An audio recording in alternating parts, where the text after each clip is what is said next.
You remember that one embarrassing thing you did years ago, don't you? In perfect, painful detail. But what about the compliment you got yesterday? Why is that already fuzzy? It's that haunting feeling, right? The one that makes you physically wince just thinking about it. The real question isn't just why it hurts so much, but why it sticks around for so long. And this is the core of the puzzle. It feels like it should be about how strong the emotion was, but it's not. Your brain is playing two totally different games with these memories. Now, most of us just assume, well, the embarrassing feeling was just so intense. But hang on, if that was the whole story, shouldn't moments of pure, intense joy stick around just as vividly? And for most of us, they just don't. The fact that happy memories seem to fade so much faster tells you something's missing from that explanation. The intensity of the feeling is part of it for sure, but it's not the deciding factor.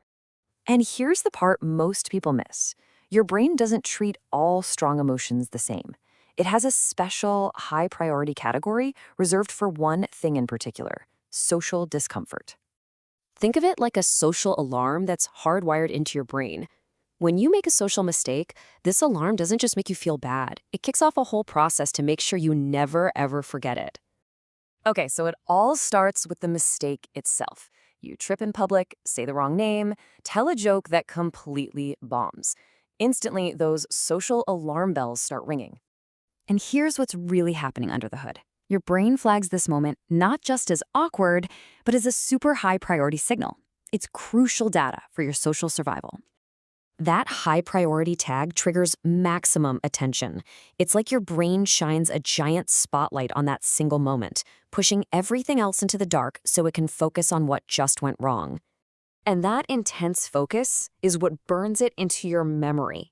It's like hitting the record button in 4K, capturing every single cringy detail with perfect, high-definition clarity.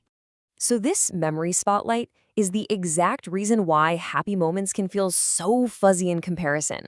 When you actually put the two experiences side by side, the difference is just stark.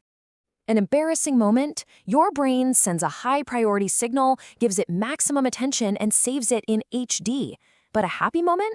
Well, it feels great, but your brain doesn't see a social threat, so it's low priority. It gets normal attention, and the memory just fades. It's not about the emotion, it's about the data. So it really feels like your brain is just torturing you by holding on to these awful memories. But what if it's not a bug? What if it's actually a feature? Turns out there's a real purpose behind the cringe. Because it's not just that your brain stores these memories, right? It replays them over and over and over again, usually when you least want it to. But why would it do that? Why force you to relive the awkwardness? Well, that constant replay is doing a very specific and surprisingly useful job. Every single replay is a lesson. Your brain is basically running a simulation, analyzing what went wrong so you can learn how to avoid that same mistake in the future. It's a really powerful, if kind of painful, form of social training. So that sting of embarrassment isn't your brain trying to be cruel. It's your brain trying to train you. And that leaves us with one simple but pretty powerful shift in perspective. Those memories aren't there to haunt you. They're there to teach you.